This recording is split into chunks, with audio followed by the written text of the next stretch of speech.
Mi hermana brindó por todos, menos por mí. Se rieron, hasta que recordé quién pagaba su boda. Me llamo Isabel. Tengo 35 años y, según la mayoría de la gente, soy una mujer exitosa. Dirijo mi propia empresa de organización de eventos, de esas que planifican bodas y quinceañeras que salen en revistas. Gano bien, tengo un apartamento bonito en una buena zona de Ciudad de México. Pero para mi familia, los Romero, no era más que la decepción. ¿Por qué? Porque, a sus ojos, a los 35 años sigo soltera, sin hijos y dedicada por completo al trabajo en vez de haber encontrado una pareja adecuada y formado una familia de verdad. Lo que mi familia convenientemente olvidaba, o fingía olvidar, era que esta decepción había sido el pilar económico del hogar durante años. Yo pago los estudios universitarios de Daniela, mi hermana menor, porque tenía potencial. Le di el enganche para su primer coche porque necesitaba independencia. Cubrí las costosas facturas médicas de papá cuando no teníamos un seguro decente. Todavía recuerdo aquella noche en urgencias,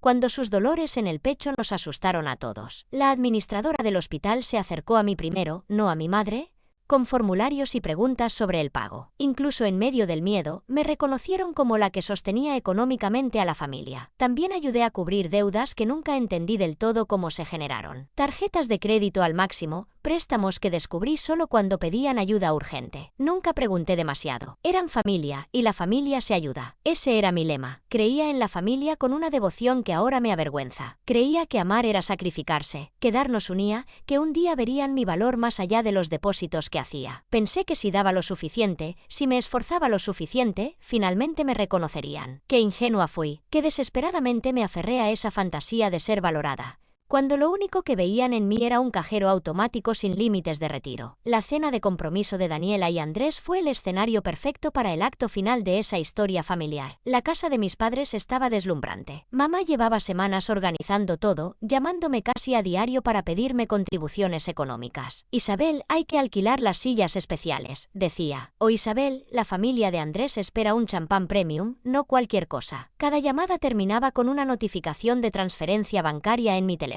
Mamá se había obsesionado con que todo fuera perfecto para impresionar a la familia de Andrés, una familia de buena sociedad, como ella decía, gente adinerada, tradicional, con apellidos que llevan décadas en círculos exclusivos. Había flores por todas partes, lirios y orquídeas importadas que yo había pagado, arregladas por la florista cara que mamá insistía en que era la única aceptable. Candelabros de cristal brillaban con velas que se compraron específicamente para esa noche, con mi tarjeta de crédito, y en el aire flotaba el aroma inconfundible de la paella especial de mamá, una receta que había aprendido en el curso de cocina que le regalé la Navidad pasada y que solo preparaba en ocasiones importantes. Todos los ingredientes habían llegado esa misma mañana, cargados a mi cuenta. Las risas y conversaciones llenaban el comedor, creando una burbuja de felicidad aparente, una fachada perfecta que me había costado casi 3 meses de ganancias de mi empresa. Estaban todos. Papá, con su traje nuevo que yo le compré, cortando jamón serrano con el aire de patriarca orgulloso,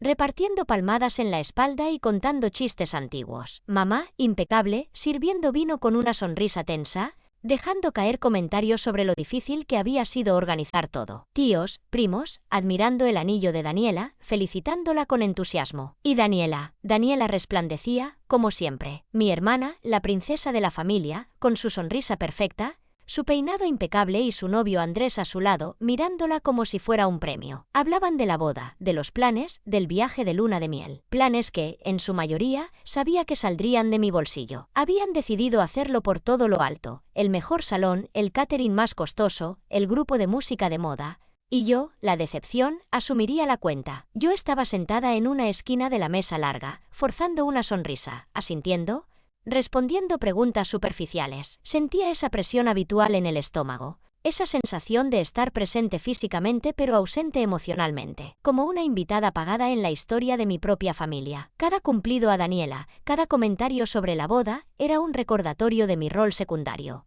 La hermana con dinero que financia, pero que no forma parte de nada real. La tensión bajo la superficie, invisible para Andrés y su familia, pero evidente para cualquiera que conociera a los Romero, se sentía en el aire. Era como si todos camináramos sobre vidrio, sonriendo, sabiendo que en cualquier momento algo se rompería. Y esa noche se rompió. Llegó el momento del brindis. Papá aclaró la garganta y levantó su copa, diciendo las palabras habituales sobre la felicidad futura. Luego fue el turno de Daniela. Se puso de pie con su vestido de seda, que también yo había pagado, y alzó la copa con esa sonrisa que siempre podía convencer a cualquiera. El comedor quedó en silencio, expectante, y entonces dijo las palabras que me quemaron el alma como ácido. Un brindis por la familia Romero, por nuestro futuro, por el amor, por todos los que estamos aquí. Hizo una pausa, me miró directamente y su sonrisa se ensanchó con una crueldad helada. Excepto por Isabel, claro, la fracasada de la familia, que solo tiene dinero. Un silencio tenso flotó en el aire. Y luego, la risa de mis padres, aguda, cortante, como cristales rompiéndose dentro de mí. Mamá soltó una carcajada y asintió. Papá se rió entre dientes y le dio una palmada en el brazo a Daniela. Algunos tíos rieron nerviosos, sin entender del todo la crueldad, pero dejándose arrastrar por la corriente familiar. Sentí que me ahogaba. El pecho me dolía como si un alambre de púas me apretara por dentro. Las palabras de Daniela no eran una broma, eran una bofetada pública, avalada por mis propios padres. Y en ese momento, algo cambió dentro de mí. No fue solo dolor, fue una furia helada, una claridad brutal. Vi toda mi historia con ellos pasar ante mis ojos. Los sacrificios ignorados, el desprecio disfrazado, la explotación constante. ¿Solo tiene dinero? Para ellos, eso era yo, no mi esfuerzo. No mi éxito profesional, no mi apoyo incondicional, solo dinero. Bajé mi copa, la volví a levantar lentamente. Me temblaban un poco las manos, pero mi voz, cuando hablé, fue sorprendentemente firme y clara. Silenció toda la risa. Y entonces dije, con la voz resonando en el ahora absoluto silencio del comedor. Miré directamente a Daniela, luego a mis padres, cuyos rostros seguían congelados en una sonrisa que ya no les salía natural. Alcé mi copa y dije con serenidad, brindo por el fracaso. Hubo un silencio espeso, apenas interrumpido por el aroma de la paella y las flores frescas del centro de mesa. Repetí la frase, aún más tranquila, por el fracaso, el que va a dejar de pagar la boda. Las reacciones fueron inmediatas. Nadie se rió. Un silencio sepulcral se apoderó del comedor, solo roto por una tos nerviosa en algún rincón. Los rostros de mis padres y de Daniela palidecieron. Andrés parecía completamente desorientado. Nadie dijo nada. La atmósfera se volvió tensa, irrespirable. La fachada de felicidad perfecta que la familia Romero había querido proyectar se vino abajo en 1000 pedazos. Dejé la copa con cuidado sobre la mesa, me levanté y sentí todas las miradas sobre mí. 100 ojos observándome, juzgándome. La casa donde crecí ya no me pertenecía. Cada foto familiar en las paredes parecía una acusación muda. Con permiso, dije, mi voz apenas más alta que un susurro, pero firme. Se me fue el apetito. Salí del comedor sin mirar atrás. La noche fría me recibió con una bofetada de alivio. Me metí en el coche y conduje sin rumbo fijo. Las palabras de Daniela y las carcajadas de mis padres me retumbaban en la cabeza como un eco cruel. Tenía el pecho apretado, pero algo en mi interior empezaba a transformarse. La tristeza daba paso a una furia clara, afilada. Cuando llegué a mi apartamento, me dejé caer en el sofá. Las fotos enmarcadas de cumpleaños, navidades, reuniones familiares, todas parecían burlarse de mí. En una de ellas, Daniela y yo estábamos abrazadas en su graduación, sonrientes. Ese día me sentí orgullosa. Pensaba que había hecho algo bueno ayudándola a llegar ahí. Ahora esa imagen era prueba de mi ceguera. Y entonces lloré. Lloré por la niña que solo quería la aprobación de sus padres. Por la pequeña Isabel que llevaba a casa notas perfectas y apenas recibía una mención, mientras los logros mediocres de Daniela se celebraban con entusiasmo. Lloré por la hermana que creyó en la sangre, que la defendió de abusones y luego pagó sus deudas sin pedir explicaciones. Lloré por la mujer que se dejó usar, que confundió el amor con sacrificio, que midió su valor por cuánto podía dar. Por la humillación, por los años invisibles, por el abuso silencioso. Lloré hasta vaciarme, y en ese vacío nació algo nuevo. Una decisión, fría y firme como el diamante, no sería más la fracasada. No sería más el cajero automático. No volvería a permitir que me pisotearan. El fracaso que tanto señalaban era mi libertad, y el dinero que despreciaban cuando venía de mí pero ansiaban cuando les llegaba, ahora sería mi herramienta. El teléfono no dejaba de sonar. Mensajes, llamadas. Ignoré todo. Vibraba cada pocos minutos, iluminando la oscuridad de mi habitación. A la mañana siguiente tenía 37 llamadas perdidas de mamá, 23 de Daniela y una docena de papá. El grupo familiar de WhatsApp, que normalmente estaba muerto salvo cuando alguien necesitaba dinero, ahora ardía de mensajes, todos dirigidos a mí. Me llamaban loca, desagradecida, cruel. Ya sabía lo que vendría, la minimización, la culpa, la manipulación disfrazada de preocupación. Leí solo los avances de los mensajes, sin abrirlos. Isabel, ¿cómo pudiste decir eso? Todos están en shock. Los papás de Andrés creen que somos una familia disfuncional, decía uno de mamá. ¡Qué vergüenza nos hiciste pasar! Otro, enviado a las 3:14 de la madrugada. Probablemente después de unas copas de ese vino caro que yo misma había comprado para la cena. Era una broma. Isabel, siempre tan exagerada, mandó Daniela, acompañando su texto con emojis de ojos en blanco. Tenemos que hablar. Tu actitud es inaceptable, escribió papá, sin un ápice de autocrítica. Como si su comportamiento no tuviera nada que ver con todo esto. Borré todos los mensajes sin responder. No les debía una sola palabra. A la mañana siguiente llamé a Sofía, mi mejor amiga de la universidad. Ella siempre había sido clara conmigo. Isabel, tú no les debes nada. Tú estás construyendo tu vida mientras ellos viven de la tuya. Cuando le conté lo ocurrido, no se sorprendió. Lo hicieron, ¿verdad? Sabía que algún día iban a pasarse de la raya. Sus palabras me tranquilizaron. No estaba exagerando. No era yo la que estaba mal. Me dio el primer consejo práctico. Documenta todo, Isabel. Cada transferencia, cada mensaje, cada correo donde te pidieron dinero. Necesitas pruebas. Me sumergí durante días en estados de cuenta, correos viejos, conversaciones de WhatsApp. Mi comedor desapareció bajo montones de hojas impresas. Marcadores fluorescentes destacaban momentos que había borrado de la memoria. Todas las veces que dije sí, cuando debí decir no, cuando acepté excusas vagas por miedo a parecer desleal. 20,000 pesos para la matrícula de Daniela en esa universidad privada, a pesar de tener becas para otras opciones públicas perfectamente válidas. 45,000 para el enganche de su auto europeo, cuando uno nacional habría sido suficiente. 80,000 para los implantes dentales de papá, porque solo quería al dentista de las celebridades. 150,000 para el viaje familiar a Cancún, en el que pagué alojamiento, comidas y excursiones de todos, aunque yo misma solo usara una habitación. Revisar los números sin el chantaje emocional que solía acompañar cada pedido fue como quitarme una venda. Frío, directo, cruel. Transferencias con nombres impersonales, depósito clínica, pago agencia de viajes, servicios hospitalarios. El total era enorme, una fracción considerable de lo que había ganado con años de esfuerzo. Pero fue en medio de esa revisión que encontré algo que me dejó helada. Buscaba un correo viejo sobre los gastos universitarios, cuando descubrí una cadena de mensajes de hace más de 10 años entre mis padres y un abogado. Hablaban de la herencia de la abuela Carmen, mi abuela materna. Siempre me habían dicho que no dejó nada. Pero en esos correos se mencionaba un terreno en un pueblo de Jalisco y una suma de dinero que la abuela quiso dejarme exclusivamente a mí, para mi futuro, para mis estudios. El monto no era una fortuna, pero sí lo suficientemente alto como para haber cubierto toda mi universidad en su momento. Entre los correos que encontré, descubrí cómo mis padres habían planeado vender una propiedad que mi abuela me había dejado y utilizar el dinero para pagar algunas deudas que ellos mismos habían generado. Justificaban su decisión diciendo que yo era joven y que no necesitaba cargar con esa responsabilidad todavía. Lo hicieron todo sin decírmelo, ocultándome que habían tomado lo que por derecho me pertenecía. La traición me golpeó como un ladrillo. No se trataba solamente del dinero. Era la suma de años en los que me habían exprimido económicamente usando la culpa, el deber y una falsa gratitud como herramientas. Años en los que había sido el sostén de todos,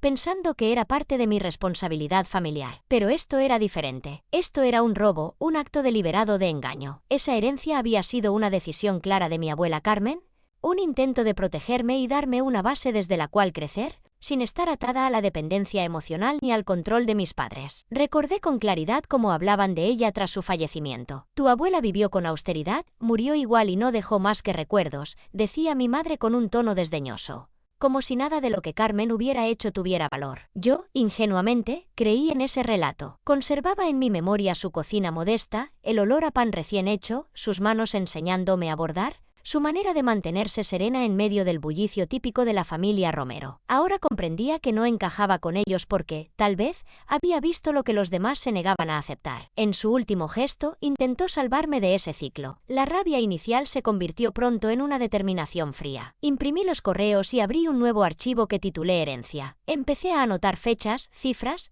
estimaciones de cuánto habría crecido esa suma con una inversión mínima en los últimos 10 años. Me di cuenta de que esto iba más allá de un brindis incómodo o de los reproches de Daniela durante su cena de compromiso. Era un patrón de abuso emocional y financiero que se había sostenido durante toda mi vida. Los mensajes de mis padres se volvieron insistentes y luego agresivos. Me exigían saber si realmente pensaba cancelar el apoyo a la boda. Daniela me enviaba audios entre sollozos, suplicando que no le arruinara el mejor día de su vida. Mi padre llegó incluso a amenazarme con acciones legales si no cumplía con nuestra palabra. Y mi madre, según decían, estaba cayendo enferma por mi culpa. Fue en ese punto donde entendí que necesitaba ayuda profesional. Siguiendo el consejo de Sofía y por recomendación de una colega, contacté a la abogada Robles. especialista en derecho familiar y civil. Le conté toda la historia, le mostré la documentación que había reunido, incluyendo los correos que probaban lo de la herencia. Era una mujer de mediana edad, de mirada firme pero compasiva. Me escuchó con atención y, sin rodeos, me dijo lo que temía. Tenía un caso. No solo podía protegerme legalmente del acoso relacionado con la boda, sino también reclamar lo que me correspondía por herencia y, potencialmente, solicitar una compensación por los años de explotación bajo manipulación. Isabel, me dijo, lo que hiciste al levantar tu copa no fue una venganza, fue una forma de defensa legítima. Has sido víctima de abuso económico y emocional durante años. Sus palabras me dieron fuerza. Ya no estaba sola. Tenía a alguien con estrategia de mi lado. Con su ayuda redactamos una carta formal dirigida a mis padres y a Daniela. Me tomó horas junto a la abogada encontrar el tono preciso. Usamos papel marfil, con el membrete de mi empresa, como un sutil recordatorio de quién era yo por mérito propio. La carta fue enviada por correo certificado, exigiendo firma al momento de la entrega. Según me contó un primo, la mano de mi madre temblaba cuando recibió el sobre. Ya intuía que no era un simple mensaje de su hija sumisa. El contenido era directo, sin emociones, sin súplicas. Un relato claro, firme y completamente factual. Explicaba que retiraba mi apoyo financiero para la boda,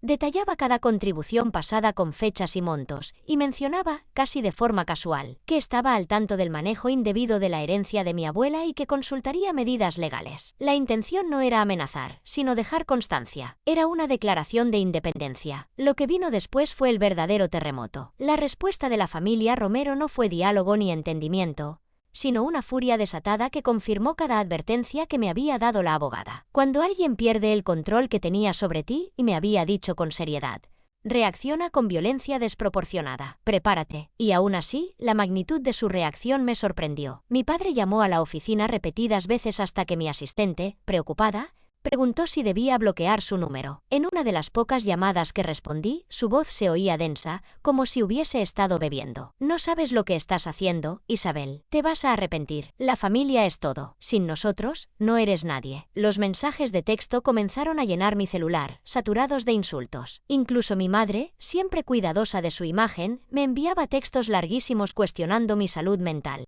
mi carácter, incluso mi valor como persona. Por algo estás sola, decía uno. ¿Quién va a querer a alguien tan fría y desagradecida? Daniela alternaba súplicas y agresiones en la misma conversación. ¿Cómo puedes hacerme esto? Seguido de siempre fuiste envidiosa de lo que yo tenía y tú no podías conseguir. Decían que me había enloquecido, que el dinero me había corrompido, que quería destruir a mi propia familia. Me dolía. Cada palabra, cada traición, era como una nueva herida. Algunos parientes cercanos empezaron a alejarse. Amigos mutuos me miraban con desconfianza. Sentía que toda la reputación que había construido estaba siendo destruida por aquellos que deberían protegerme. Y entonces llegó el golpe final, uno que casi me quebró. Laura, mi prima hermana, casi de mi misma edad, con quien siempre había tenido una relación de complicidad, me escribió. Pensé que sería un mensaje de apoyo. Me pidió detalles, con la excusa de entender mejor. Yo, ingenua, confié. Le envié capturas de los mensajes de mis padres, desahogándome. 2 días después, mi tío Carlos, el padre de Laura, me llamó. Gritó como nunca, repitiendo las mentiras de mis padres, usando frases que solo alguien con acceso a mis conversaciones privadas podría saber. Laura me había traicionado. Había compartido todo con su familia, y ellos lo usaron para seguir atacándome. Fue el punto más bajo. Me sentí hundida entre amenazas, insultos, la traición de Laura y el peso de una vida entera entregada a una causa familiar que nunca me incluyó como prioridad. Me encerré en casa, sin querer ver a nadie. Las voces de todos retumbaban en mi mente, fracasada, egoísta, loca. Pero en medio de esa oscuridad, recordé la voz de la abogada Robles. Recordé la indignación por la herencia robada. Recordé las risas de mis padres en esa cena, como si todo lo que yo había hecho por ellos no contara. Y sobre todo, recordé por qué había comenzado todo esto, no por venganza, sino por dignidad, por respeto propio, por mi vida. Y decidí, con más fuerza que nunca, que no iba a dejar que me derrumbaran. Me levanté, me sequé las lágrimas con la manga y llamé a la abogada Roblace. Le conté todo acerca de Laura, y como si ya lo esperara, no se mostró sorprendida. Me explicó que, en casos como el mío, la lealtad familiar suele ser ciega y también cruel. Me orientó sobre el siguiente paso. Era momento de un enfrentamiento directo, pero con pruebas en mano, y si era posible, frente a testigos que no fueran tan fáciles de manipular. La oportunidad llegó antes de lo esperado. Mi tía abuela Carmen, una mujer mayor, respetada por todos en la familia, organizó una comida en su casa. No me habían invitado formalmente, pero ella me llamó aparte y me dijo con su voz pausada: Isabel, sé que hay problemas. Quiero que vengas. Necesito entender qué está pasando. Tus padres también estarán. Era claramente un posible intento de emboscada, pero también una ocasión valiosa. Decidí asistir, aunque no lo haría sola. Le pedí a Sofía que me acompañara. No como alguien que interviniera, sino como mi pareja, una presencia silenciosa que observara todo. Además, siguiendo la recomendación de la abogada, llevé una carpeta con los documentos más contundentes. Transferencias bancarias clave, correos electrónicos sobre la herencia y algunos de los mensajes más hirientes que había recibido tanto de mis padres como de Daniela. Desde que entramos en casa de mi tía Carmen, el ambiente era denso. Mis padres y Daniela estaban allí, con sonrisas rígidas en los labios. Me miraban con ese rencor contenido que disfrazaban mal. Las conversaciones eran forzadas, centradas en banalidades que nadie creía realmente importantes. Mi tía abuela, con esa inteligencia discreta que la caracterizaba, intentó relajar el ambiente, pero la tensión era imposible de ignorar. Después de comer, ella se acomodó en su silla con la tranquilidad de quien sabe que tiene la última palabra. Bueno, dijo, ya que hemos comido, creo que es hora de aclarar las cosas. ¿No crees, Daniela? Aquí no hemos venido a pelear, sino a entendernos. Mis padres hablaron primero. Repitieron la misma versión de siempre, que yo era desagradecida, egoísta, desequilibrada, y que solo buscaba arruinar la boda de mi hermana por envidia. Daniela se sumó a la función,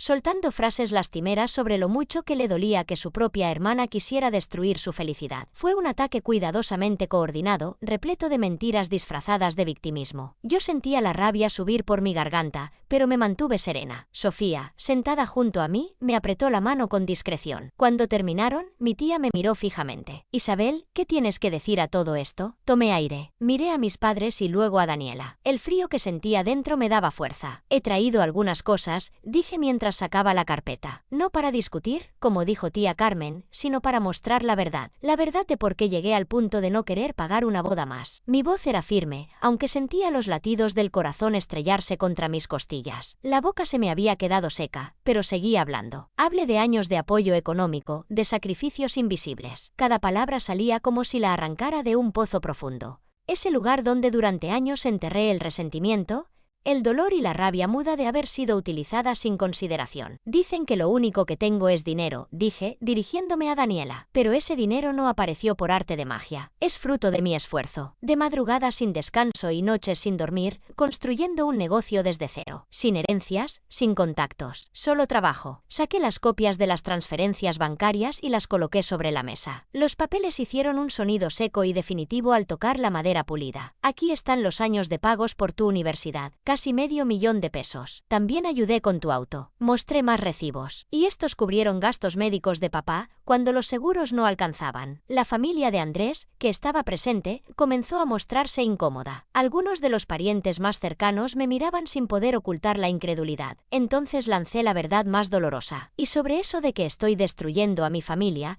dije, con la voz temblando de dolor pero aún firme. Ustedes, mamá, papá, me robaron. Me quitaron mi herencia. Saqué copias de los correos electrónicos de hace 10 años sobre la herencia de la abuela Carmen. Le entregué primero los documentos a mi tía abuela y luego ofrecí copias a los demás presentes. La abuela quiso dejar este dinero para mí, para mi educación, para mi futuro, pero ustedes lo tomaron. Me mintieron durante una década. La expresión de mis padres fue una mezcla de miedo y rabia. Mamá balbuceaba negaciones. Papá intentó arrebatar los papeles de la mesa. Daniela se quedó con la boca abierta, paralizada. Y entonces ocurrió algo que no esperaba. Mi tía abuela, tras leer los documentos, levantó la mirada. Sus ojos reflejaban tristeza, decepción y un tipo de determinación que solo los años otorgan. Es cierto, dijo con voz clara. Yo sabía que Carmen quería dejarle algo a Isabel. Lo pregunté hace años y me dijeron que se había complicado y no había sido posible. No sabía que habían hecho esto. Esa confirmación, de parte de una figura imparcial y respetada, fue el golpe final. Todo se desmoronó. Mis padres empezaron a gritar, negándolo todo, incluso frente a la evidencia. Daniela rompió en llanto, acusándome de arruinarlo todo. La fachada de familia ejemplar de los Romero se desplomó frente a varios testigos. No hubo remordimiento en sus rostros, solo furia por haber quedado expuestos. Me puse de pie una vez más. No tenía nada más que decir, las pruebas eran claras por sí solas. Miré por última vez a mis padres y a Daniela. Espero que encuentres la manera de pagar tu boda, Daniela. Luego me dirigí a ellos, con la voz firme, y ustedes.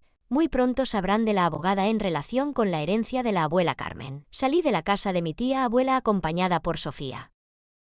El aire de la tarde me pareció distinto, casi como si limpiara por dentro. Había sentido miedo, había temblado, pero no me quebré. Dije la verdad, con documentos en mano, frente a quienes más daño me habían causado. No fue un tribunal, pero esa sala tensa, silenciosa, colmada de rostros familiares, fue suficiente. Las consecuencias para la familia Romero no se hicieron esperar. La boda de Daniela fue cancelada. Cuando la familia de Andrés supo del escándalo, rompieron el compromiso. En poco tiempo, la noticia recorrió cada rincón del círculo familiar. Algunos mostraron indignación, otros simplemente se alejaron de mis padres. La imagen de familia perfecta que tanto se habían esforzado por proyectar se vino abajo. Su prestigio y estabilidad económica, que tanto valoraban, se vieron seriamente afectados. Tuvieron que vender aquella propiedad que habían obtenido de forma deshonesta solo para comenzar a saldar deudas y evitar un proceso legal aún mayor por la herencia. No fue fácil para mí seguir adelante tras una ruptura tan profunda. Cortar con la familia no es como cerrar una puerta y dejar atrás un mal sueño. Los lazos de sangre, los recuerdos de infancia y la historia compartida no se rompen de un día para otro. Permanecen ahí, tensos, aunque ya no duelan igual. A veces aún intentan contactarme, algunas veces con amenazas disfrazadas de advertencias sobre lo que podrían decir a conocidos o colegas, otras con chantajes emocionales que aparentan preocupación. Recuerdo un correo que me envió mi madre 3 semanas después del enfrentamiento. Decía, la presión de tu padre está por las nubes por culpa de todo esto. Si le pasa algo, espero que puedas vivir contigo misma. Sí, el mismo hombre cuya atención médica financié durante años, ahora utilizaba su salud como una herramienta más para manipularme. Con el tiempo, el tono de Daniela cambió. Su enojo inicial dio paso a intentos cuidadosamente calculados de acercamiento, que siempre, sin falta, terminaban en una nueva solicitud de dinero. Te extraño, hermana, comenzaba uno de sus mensajes, para terminar con: encontré un sitio pequeño y hermoso para casarnos, cuesta la mitad de lo que habíamos planeado. El descaro era tan evidente que me provocaba una mezcla de risa y tristeza. Mi abogada se encargó de enviar notificaciones formales para dejar claras las nuevas condiciones. Tuve que aprender a decir no, sin sentirme culpable. Los ataques en redes sociales disminuyeron poco a poco. Algunos familiares empezaron a defender mi versión, otros simplemente pidieron que dejaran de hablar del tema. El proceso de sanar fue largo. La traición no se borra, se transforma. Tuve que aceptar que la familia ideal que había imaginado nunca existió. Comprendí que el parentesco no garantiza amor, ni respeto, ni lealtad, y que yo también debía perdonarme por haber tolerado tanto, por haber cerrado los ojos tantas veces por amor o por necesidad de aprobación. Encontré mi verdadera familia en otro lugar, en Sofía, cuya amistad firme fue mi ancla durante las tormentas, en mi tía abuela Carmen, que me enseñó que la rectitud aún tiene lugar, en colegas y amistades que me tendieron la mano. Construí vínculos basados en el respeto mutuo, la honestidad y el apoyo genuino. Cosas que jamás tuve en mi casa de origen. Aprendí el valor inquebrantable de establecer límites. Poner límites no es rechazar a alguien, es protegerse a una misma. Es un acto esencial de dignidad personal. Recuperar parte de la herencia de mi abuela no fue solo una cuestión de dinero. Fue una afirmación de la verdad, un cierre legal necesario que me permitió dar vuelta a la página. Hoy, 3 años después de aquella cena, vivo en paz. Mi apartamento ha sido completamente redecorado. Ya no hay rastros del estilo impuesto por la familia Romero. Todo ha sido reemplazado por colores y texturas que me llenan de alegría. Las fotos familiares que antes colgaban de las paredes ahora están guardadas en una caja, en el fondo de un armario. No las he tirado, pero tampoco definen quién soy ahora. He creado un refugio que refleja a la mujer que soy, no a la hija que alguna vez quisieron moldear. Mi negocio ha florecido más allá de lo que soñé. Al liberarme de la carga de mantener el estilo de vida de otros, pude reinvertir en mi empresa, ampliar los servicios y contratar a personas con talento que comparten mi visión. Hoy organizamos eventos para clientes internacionales. El año pasado, una revista de prestigio nos dedicó su portada. La familia Romero lo ignoró por completo, pero yo lo celebré como debía ser, con risas, brindis y la gente que me valora de verdad. Mis relaciones son sanas ahora. Las amistades, incluso las románticas, se basan en el respeto mutuo, no en la obligación. Estoy saliendo con alguien, un arquitecto amable y exitoso. que valora mi independencia y no la ve como un defecto. Él comprende mis límites respecto al dinero y la familia. Juntos, hemos aprendido a reconocernos desde lo que somos, no desde lo que podemos ofrecer. A veces, sí, siento tristeza. Una punzada leve por lo que pudo haber sido. Pero ese pesar es mínimo comparado con la libertad que conquisté. No soy un fracaso. Soy una sobreviviente. Soy fuerte. Y, sobre todo, soy la dueña de mi historia y de mi dignidad. La historia de la familia Romero es un ejemplo claro de cómo la avaricia, el control y la ausencia de afecto auténtico pueden destruir lazos que se suponen inquebrantables. Mi historia demuestra que, a veces, para encontrarse a una misma, hay que tener el valor de romper con aquellos que nos arrastran al fondo, sin importar quiénes sean. La verdadera familia no siempre es de sangre. Es la que uno elige, la que te respeta, la que te ama por lo que eres y no por lo que das. Y si miro atrás, no me arrepiento de haber alzado esa copa. Fue el gesto que me devolvió la libertad. ¿El precio? Sí, fue alto. Pero la libertad no tiene precio.